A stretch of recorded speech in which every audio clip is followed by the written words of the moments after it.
everyone, my name is Paula Abreu and today I will be demonstrating how to use an aero-chamber with your inhaler. If you haven't heard of an aero-chamber, it's mostly used with children. It is a holding device for the medication for children with asthma. Asthma is one of the most leading causes of chronic lung disease in children. Many irritants or pollutants in the air. Other triggers or causes are pets, smoke, mold, things like infection, colds. There's also exercise-induced asthma where it triggers an irritant to the lungs. The cold air causes narrowing or swelling of your bronchioles and your lungs tend to spasm. There's maintenance inhalers where you use to prevent your asthma, and there's also a rescue inhaler which I will be demonstrating today using the aero-chamber. You want to know if your child is having good control of his asthma. Is he sleeping through the night? Can he speak through a sentence in full sentences? Does he not have a persistent cough? Things like that are signs or signals that you want to watch for when your child is having a cold or has been in a new environment, such as like going to the zoo. School-age children go to the zoo in the fall season. You want to make sure that your aero-chamber and your inhaler is up to date. Once you get your inhaler, you want to make sure that you know what the medicine is. This one's a ProAir. Ventolin is another word for it, and it's a rescue inhaler, only when a child is having an attack. You want to make sure that it's clean, that there's no residue building up in the tube itself. The canister pops right out, and you can check to make sure it's clean, that it hasn't expired, and it's ready to go. This also has meter doses or unit doses, meaning that you know how many puffs your child has left in the inhaler. That's important, especially during a weekend or if you plan a trip and you want to make sure that you're not going to run out, especially when your child, again, is having a rescue or an attack.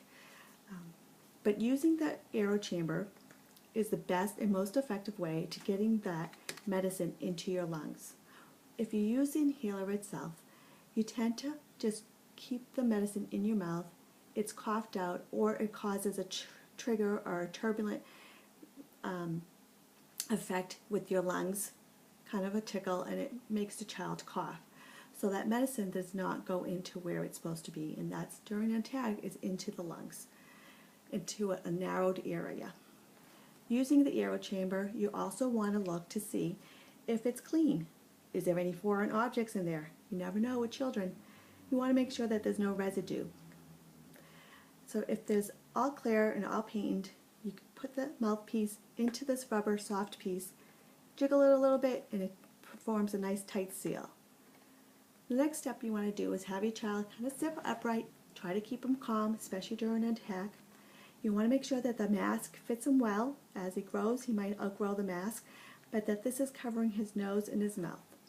You're going to have him again sit upright, place the mask to his mouth, and you're going to take some nice slow breaths. But before you do that, you want to have him take a nice exhale or breathe out. Get a nice cleansing breath. And in. Helps him to calm him as well during that episode. You're going to press down on the inhaler just once, but you're going to have the child, as the medicine is floating, misting in here, the holding chamber, you're going to have him take at least 6 to 8 breaths, slowly, easy, and calmly. Upright, press down, and then continue 6 to 8 times. Some children count, some say the alphabet. You can make it a little game. Anything, any distraction from the attack itself to keep him calm. If the doctor has recommended that he get 2 puffs every 4 hours, then you would want to wait 30 to 60 seconds in between your puffs. Doing so, again, trying to keep him calm and distracted, and then apply the mouth seal to his face.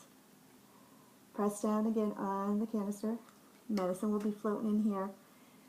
Medicine will be floating in here, and then you will want to take 6 to 8 on that second puffs. If you're using more than 2 puffs every 4 hours, then you need to be calling your pediatrician or coming to the emergency room. The other thing I don't believe I mentioned is that you want to keep this as well cleaned. You don't want to put any paper towels or dish rags into this tube. Just a mild soap, rinse it out, and leave it on a clean surface to dry. Keeping your child healthy and safe, knowing the triggers, and knowing what can prevent his asthma to flare up is important to a child's life. Especially you don't want him to miss schools, and miss events. So I hope this was informative and that you are all well this fall, and take care. Thank you.